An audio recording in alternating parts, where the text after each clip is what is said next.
Today we are turning some hard maple firewood into really nice end-grain cutting boards for the kitchen. Okay, and here is the hunk of firewood that will become said cutting boards. Now, as you watch this, I'm going to speed up the footage. Oh, yeah, and I had the peanut gallery with me in the shop, watching every move that I made, of course. Oh yeah, Asher. Oh yeah, okay, here you go. Can you do it, Salish? Can you do it, girl? Still can't do it. Now, in a way, you could probably say that I'm here in the shop today against my own will, because my wife was on Etsy and was about to order new cutting boards. And I don't know how you feel, but as far as I'm concerned, buying cutting boards from another man is the same as cheating.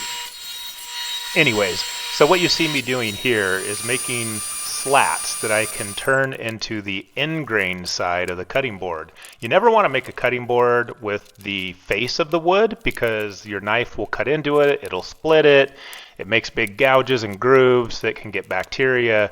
You always want to use the end grain side so that it's tougher and harder and can take a beating with the knives and cleavers and everything else that's going to be used with it. And here we are taking the new block of wood with end grain facing up, and we're running it through the planer to get it flat.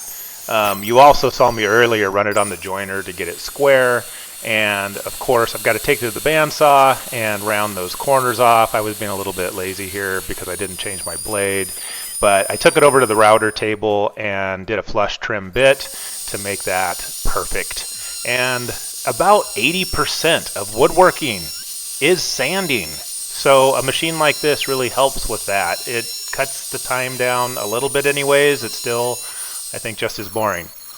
Okay, a round over on the top makes it nice to hold on to. A couple of handle grooves cut with the router so your fingers have a place to grab. And then 3 coats of mineral oil and 3 coats of beeswax with a day in between to dry.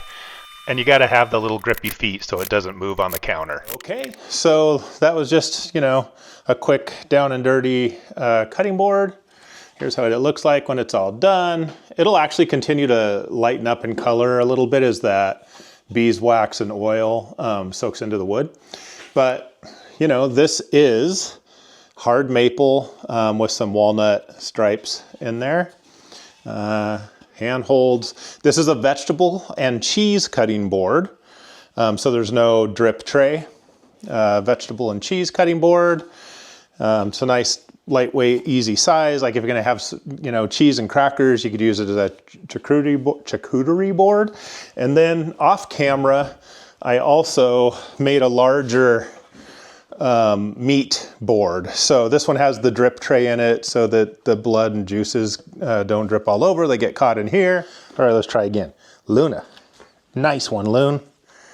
Ash, nice one, buddy. Yes, Salish, you did it. Good girl. Yeah. All right, that's what they look like when they're on the countertop in the kitchen. So yeah, meat, veggies, and cheese. You don't have to mix the two. One for each. That one's super light and easy to move around. This one's a little on the heavy side just because it's large enough to do briskets and turkeys on.